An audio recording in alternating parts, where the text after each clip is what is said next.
有缘人又见面了。时间过得真快，转眼又到了年底。问大家一个扎心的问题：今年你存了多少钱呀？如果对自己满意的话，不妨将金额打在评论区，让大家羡慕羡慕你。我在其他地方翻看了一些网友的评论，可谓是几家欢喜几家愁。有人感慨消费太高，月光已成常态；有人感慨花销太大，存钱已成奢求。但也有人笑呵呵地说，存款已达7位数，不是赚得多，是我知道省着花。年轻时我们不爱谈钱，对钱无感，可年纪越大，便越能深切体会到什么叫手中有粮，心中不慌。在变幻莫测的时代里，兜里的存款永远是生活最大的底气。学会置顶自己的存钱能力，才是成年人的顶级自律。花钱大手大脚或者存钱缓慢的朋友们，不要急，教你几招存钱方法，让你爱上存钱，越存越上瘾。就像给视频点赞的人一样，你们都会越来越有钱。先讲一个故事。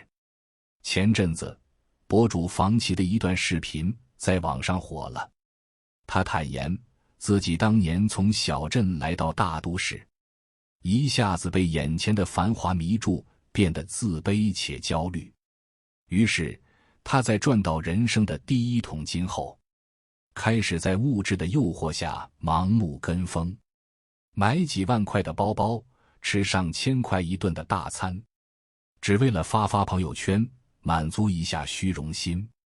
可忽然有一天，当自己急需一笔资金，却怎么也拿不出钱时，他才意识到，我的名牌包包和精修美照，真能成为抵御风险的盔甲吗？一番反思后，房琪开始决心降级消费，努力存钱，并把存款进行了合理规划。看着银行卡余额的递增，他才感觉自己朝真正想要的生活又近了一步。视频里，他不无感慨地说，安全感和底气不是消费得来的，而是靠自己赚来的。而一个人最好的理财方式，就是对未来认真的规划，让金钱为你真正的需求服务。物欲横流之下，我们总是很容易陷入消费主义的陷阱，这也想买，那也想买，不管是不是刚需，都较着劲的消费。我们为生活堆起一座需求过剩的山，不停地买又不停地扔，看似是消耗了金钱，实则是在让渡对生活的掌控权。另一位网友也分享过自己的故事。一直以来，他每月的信用卡账单在3万以上，每到还款日，他总是费尽心思拆东墙补西墙，聚餐不敢去，恋爱不敢谈，甚至连父母的医药费都拿不出。后来，他不想再过这种除了还钱别无选择的日子了，于是主动逼自己缩减消费，控制花销。上班能坐地铁就不打车，日用品用完再买，戒掉奶茶蛋糕小零食，开启了低配生活。一段时间后，不仅存住了钱，还还了款，自己也收获了一份心安和从容。不知从何时起，伪精致、过度消费、新穷人等网络热词充斥在生活中。我们时常听闻有人为了高消费去网贷，为了吃喝玩乐负债累累。这些人看似活得潇洒，却毫无抵御风险的能力。都知道赚钱不易，那么会规划自己的收入，就显得尤其重要。在这个不确定的时代里，消费降级，就是在为自己的安全感升级。你多存1分钱，生活就多1分保障；多省下1分钱，内心就多1分安稳。很赞同毛姆的一句话：人追求的当然不全是财富，但至少要有足以维持尊严的生活，使自己能给不受阻挠的工作，能够慷慨，能够爽朗，能够独立。攒钱不仅是为了眼下的生活，更是为将来谋划的远见与智慧。在豆瓣抠门小组里看了几个挺有意思的事儿。90后码农小赵，年薪60万，却全身上下都是平价基本款，手机也从不追求大牌。还有个2胎妈妈，通过和同事朋友拼单，直接找厂家批发，省了不少生活用品和日常零食的支出。这些点滴的支出，对他们来说更像是垒起帝国大厦的金砖，因为他们早已学会把存住的钱统统用在刀刃上。有的把钱用于报网课，通过学习提升自身竞争力，好在职场上升职加薪；有的把钱花在家人身上，给父母养老金，给孩子报学习班，给妻子买护肤品；有的把钱用来付房子首付，给自己和伴侣一个安稳的家；有的把钱进行了再投资，一步步扩张事业版图。原来抠门只是表象，为人生负责，为生活规划才是内核。曾经一则南京姑娘9年攒出2套房的新闻刷爆网络，不少人看后感慨，咱们普通人其实不必这样苛求自己。不过这种储蓄意识的确值得学习。存钱其实就是有意识地训练自己的延迟满足感。到底怎么做才能存住钱？教给大家8个小方法，让你爱上存钱。1、置顶自己的赚钱能力。正所谓开源节流，先能赚钱，后谈攒钱。理财就是理生活里提到过6大财富思维：复利、稀缺、成长、价值、投资和理财。而这6大财富思维又能引申出3大赚钱法。加法：财富不歧视任何人，你只要肯干就会有钱赚。不要再拿躺平自我麻痹，肯吃苦，不摆烂。任何工作都是1分耕耘1分收获。乘法：多学习一门技能，不断提升认知，让知识在事业上产生复利效应。比如你是个白领，可以在主业之余学习写作、剪辑、拍短视频，也可以多考几个专业职称，在网上做咨询。生活永远是多一个本事就多一条出路。指数：瞅准时机，把握机会。有时候方向比努力更重要。想要赚更多的钱，需要我们多观察，探索新的职业方向，多和高人请教，打开社交，升级圈子。赚钱能力是根扎深扎稳了，生活才会枝繁叶茂。2、列一张非刚需不购买清单。小红书上有不少消费降级攻略。一位博主说，首先问自己3个问题：我的不购买原因是什么？我的不购买清单有哪些？我的购买原则是什么？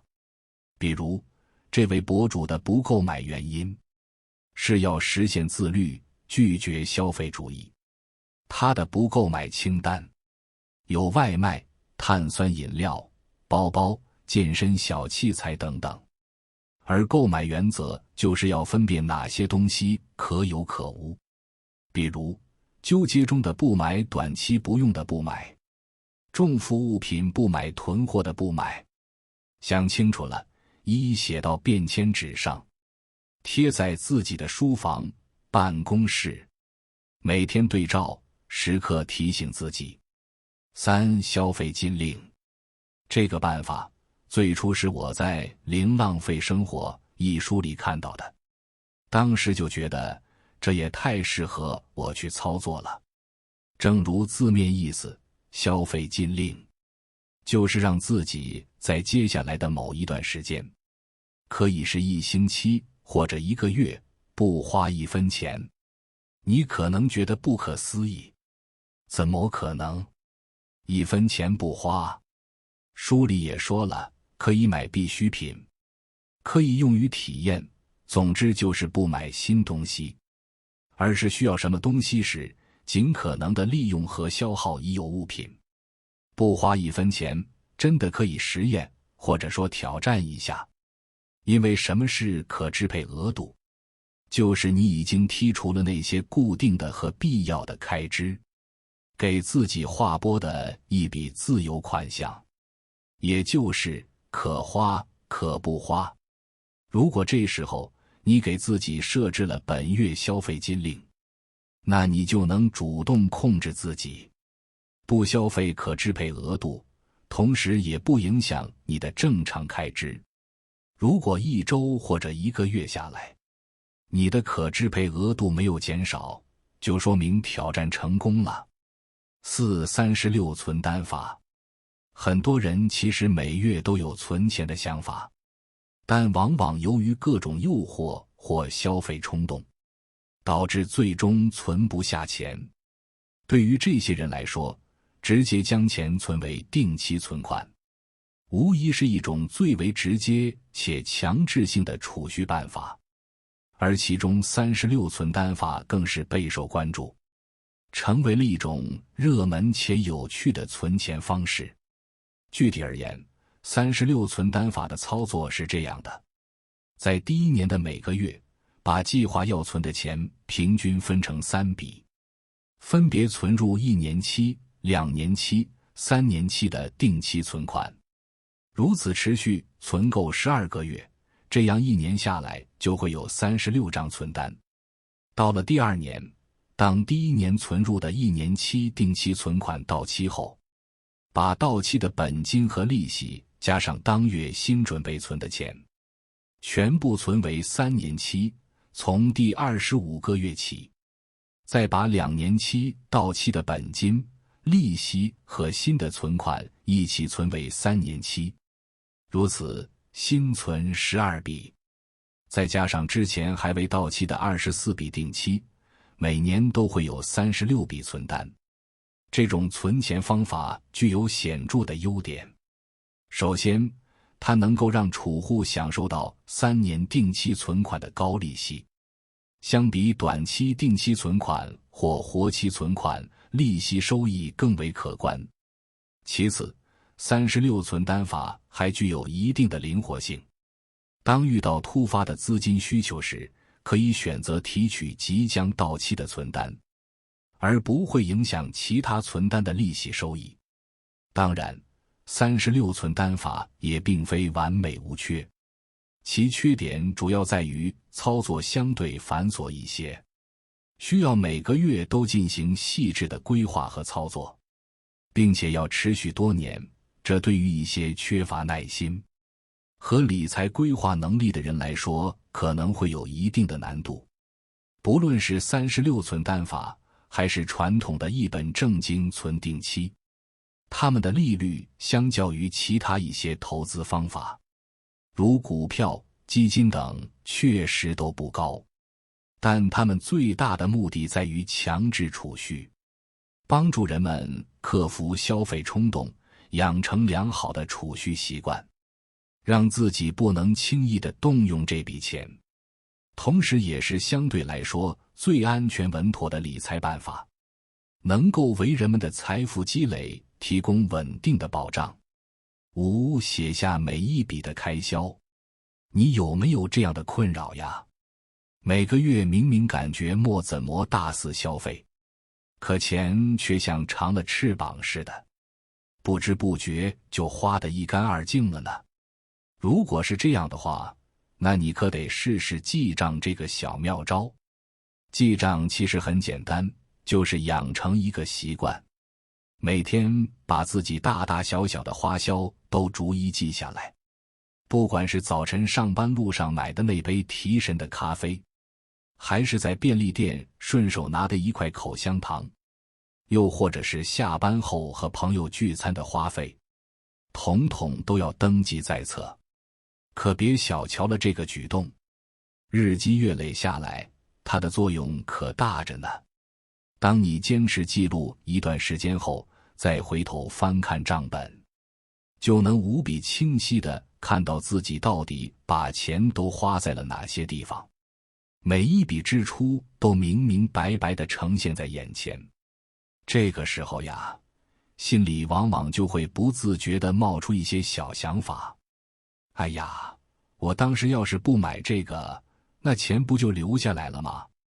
就是这种感觉，会让你开始重新审视自己的消费行为，对那些不必要的花销产生一点点小抵触呢。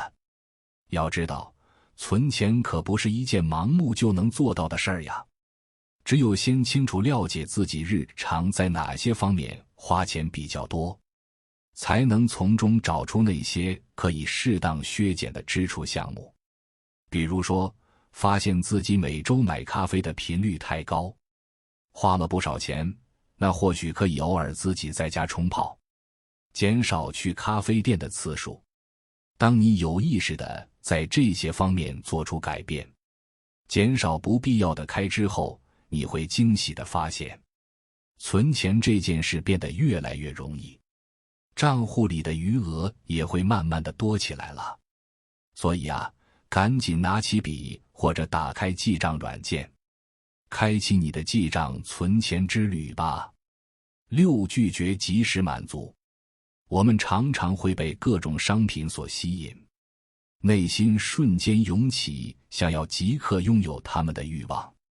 然而，这时候可一定要提醒自己，买东西前先三思呀，千万别急着去及时满足自己那一时的冲动和欲望。每当你看中了一件东西，心里迫不及待想付款拿下的时候，不妨试着先缓一缓，等上1、2天再做决定。在这等待的过程中，你可以静下心来仔细思考，这件东西对于自己而言，到底是真正必须的，还是仅仅因为一时的眼热，被它的外观、宣传或者周围人的推荐所影响了呢？也许一开始你觉得非它不可，可经过1、2天的沉淀，你就会恍然发现，原来自己并不是真的需要那个东西呀。当我们能够有意识地拒绝这种及时满足，让理性在消费决策中占据主导地位，并且慢慢习惯这样的思考方式以后，奇妙的变化就会发生了。你会逐渐察觉到，之前那些觉得必须要买的东西，好像一下子少了许多。自己真正需要的物品其实并没有想象中那么多。如此一来，那些消费主义精心设置的陷阱，就很难再捕获到你了。你不再会轻易地被五花八门的广告、促销活动牵着鼻子走，冲动消费的次数越来越少，每一笔钱都花在了刀刃上。长此以往，你的存款自然而然就会越来越多。你会发现，自己不仅拥有了更健康、理性的消费习惯，还为未来的生活积累了一笔可观的财富。这可真是一举多得呀！所以，下次购物时，记得先给自己按下暂停键。7、享受免费娱乐。很多人一提到娱乐，下意识就会想到去电影院看大片，去游乐场尽情玩耍，或者去 KTV 放声高歌等需要花钱的项目。似乎娱乐总是和消费紧密相连，但其实呀，娱乐并不一定非得花钱才能实现。生活中有许多免费又有趣的活动，完全可以成为我们娱乐休闲的绝佳选择。比如说，去公园散步吧，清晨时分，公园里空气清新，花草树木上还挂着晶莹的露珠，庞佛给整个世界都披上了一层薄纱。沿着蜿蜒的小径漫步，听着鸟儿欢快的歌声，看着晨练的老人悠然地打着太极，感受着微风轻轻拂过脸颊，那是一种无比惬意又放松的体验呀。还有那些不定期举办的免费展览，涵盖了艺术、历史、文化等诸多领域。我们可以走进艺术展览，欣赏一幅幅风格各异的画作，去感受画家笔下那或浓烈或细腻的情感表达。也可以穿梭在历史展览中，透过一件件古老的文物，去探寻岁月长河里那些鲜为人知的故事。选择这些免费的娱乐活动，好处可真是不少呢。一方面，我们能从中获得愉悦和满足，让自己的身心得到很好的放松，尽情享受生活的美好。另一方面，不用花钱就能享受娱乐时光，也就意味着可以省下不少原本要用于娱乐消费的钱。长此以往，我们既快乐了自己，让生活充满了趣味，又能慢慢地攒到钱，为未来的生活储备更多的资金，何乐而不为呢？所以啊，下次想要娱乐放松的时候，不妨先考虑一下这些免费又好玩的活动。8、定期清理物品。我们常常会发现家里的物品越堆越多，有些东西可能已经很久都没有派上用场了，却还占据着空间。这时候，定期清理自己的物品就显得尤为重要。不妨每隔一段时间，比如1个季度或者半年，专门抽出一天来，仔仔细细地翻一翻家里的各个角落，把那些已经不需要的东西都找出来。这些不需要的物品呀，种类可多了去了。也许是看过一遍就闲置在书架上的旧书，也许是冲动消费买回来却不合身的衣服，又或者是一些闲置的小摆件、小家电等等。把它们整理好之后，我们就可以选择合适的处理方式，可以将还比较新、有一定价值的东西放到二手交易平台上去卖掉。现在网络很发达，有不少人都乐意在二手平台上淘一些性价比高的物品，说不定你那些闲置的宝贝就能遇到有缘人，给你带来一笔小小的收入。而对于那些已经使用过比较久，不太适合出售但还能继续使用的物品，咱们可以选择捐赠出去。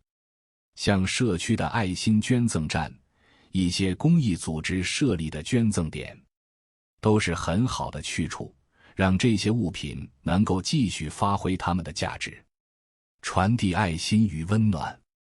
当你用心地做完这一系列的清理工作后，你会惊喜地发现，家里的空间一下子变得宽敞了许多，家居环境也更加整洁有序了。原本杂乱的屋子变得井井有条，让人心情格外舒畅。而且呀，通过卖掉一些闲置物品，还能让自己的口袋里多了点小钱，这可真是一举多得的好事。